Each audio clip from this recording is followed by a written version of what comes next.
Hello, and welcome once again to Glasshouse Films Presents Midnight Review. Today we happen to be talking about the, in my opinion, surrealist masterpiece, The Last Circus. ¿Los niños se ríen contigo? No. ¿No? Es que yo soy el payaso triste, yo no hago gracia. Bienvenido al circo, chaval.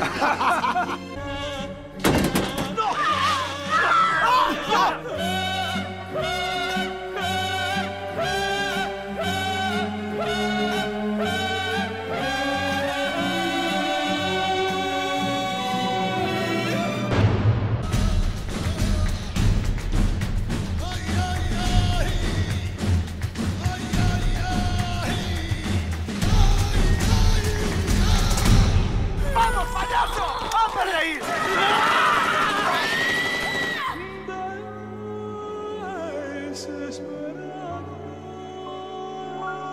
Yeah, that trailer is just about scratching the surface of how weird this film is. It's truly something to behold. I mean, if you can take the gore, and there is some really intense gore in this film, it is more than worth a watch. It's truly something to really take in. It's an experience of a film, and that's actually quite rare to encounter.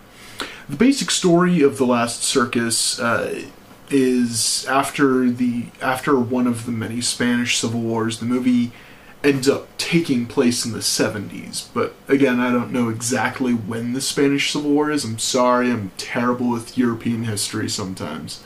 But a young boy whose father was killed because of revolutionaries in the Civil War goes on to become a sad clown. Now this film really plays with the dichotomy of clowns and clown culture. While that sounds stupid, and trust me, I hear the words coming out of my mouth. It sounds stupid, but it's to illustrate a very interesting point: the dichotomy between a happy clown and a sad clown. And Javier, the main character of this film, goes on to become a sad clown for the circus, and he encounters a young woman played by the fantastic Carolina Bang. I'm not making that up. That's her name on IMDb, and that's how she's credited in the movie. They become intertwined in this very odd love relationship between herself and the happy clown, the joking clown, who his name is the happy clown, but that's a bit of a misnomer because he is an abusive, bad person. I could go on for hours about how bad of a person he is, but he's pretty terrible.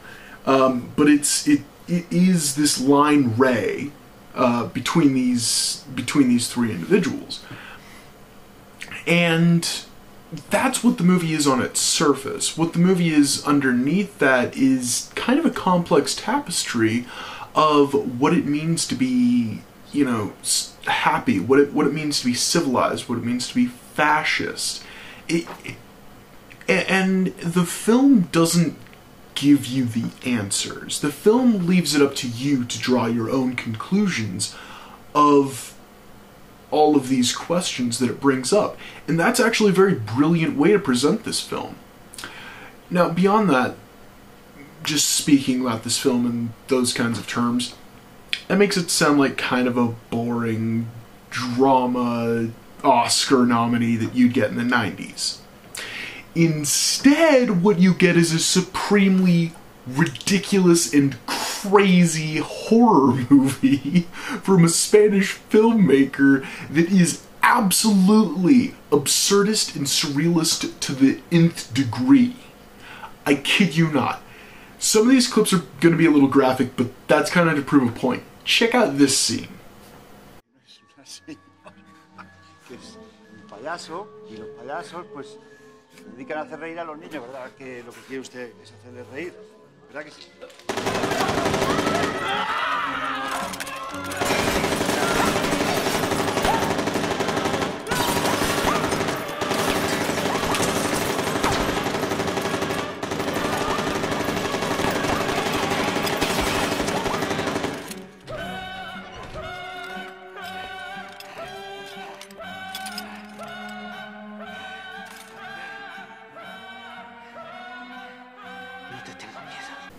Yeah, that's really weird, but in context of the film, it's actually saying a lot. That's kind of the brilliance of the way this movie works. And I don't think this movie would have worked quite as well if it had decided to tell this story in any kind of different way. It has to be told in kind of the surrealist, absurd horror message. And that kind of that really lends more depth to this movie than what you'd first imagine there would be. To go any more into the actual plot of it would kind of ruin the experience. And that's really what this movie does best, is it comes down to an experience. It is something to really behold. And again, like any fantastic surrealist masterpiece from the works of Geiger or Salvador Dali, the longer you stare at it, the more you actually get from it. And I originally saw this movie about a year ago, and recently rewatching it, I find it a much more enriching experience. So, in some respects, I'd actually suggest watching this, multiple times. Watch it the first time, just get the absurdity of everything out of the way, really soak in just how crazy this film is, and then watch it again when you're no longer shocked by what's going to happen in the film, and really take in all the little details and all the little inner workings of everything that comes through this film, and you get a much more enriching experience. For instance, not massive spoilers, but something to take into consideration if you watch this film. At the very beginning, the happy clown and the sad clown have the following conversation. Midgets. They're bowed legs, they're oversized heads. Fuck! Calm down. Every circus has midgets. Mine doesn't. This isn't your circus, it's mine. Are you sure? What do you want? I'd like you to meet Javier. He's our new sad clown, and he begins tomorrow. You into kids? So tell me. Why do you want to be a clown? Think. Spit it out! What did I ask you? Why do you want to be a clown? You must have a reason. People don't just become clowns. You like being humiliated. What about you? Because if I weren't a clown, I'd be a murderer. Well, me too.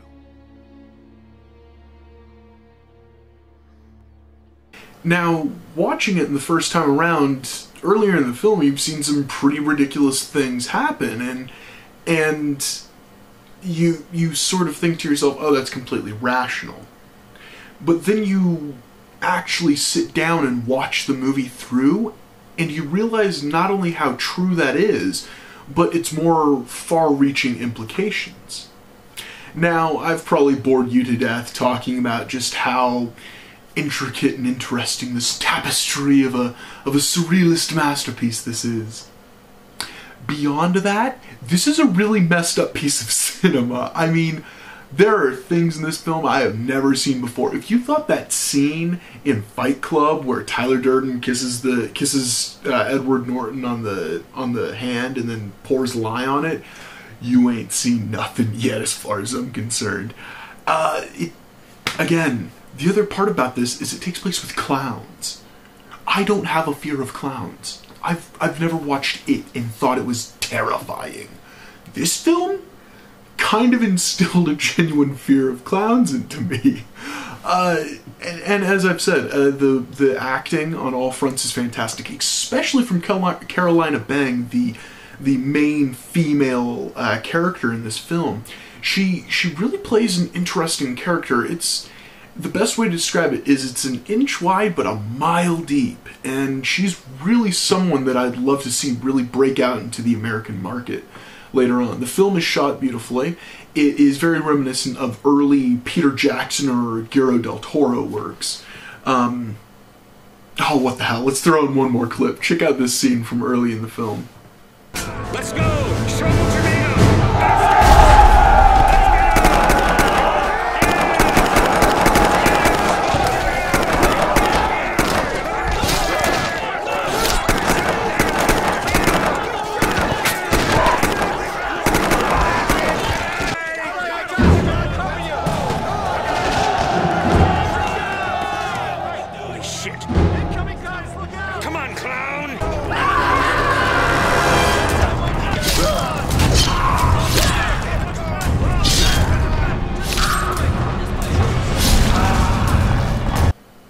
Yeah, I'm gonna give you that without any context at all. You're just gonna have to see how it actually plays out. But yeah, I really do recommend watching this film, not only for the WTF factor, but for the more enriching experience you could get watching it a second time. At least watch it once. Just at least once. But overall, I definitely have to recommend this to people who have a bit of a stronger stomach. Anyway, this has been a midnight review from Glasshouse Films. Do not forget to subscribe to the page on YouTube, follow on Twitter at Glasshouse Films, as well as on Facebook. Again, facebook.com/GlassHouseFilms. And stay tuned, everybody.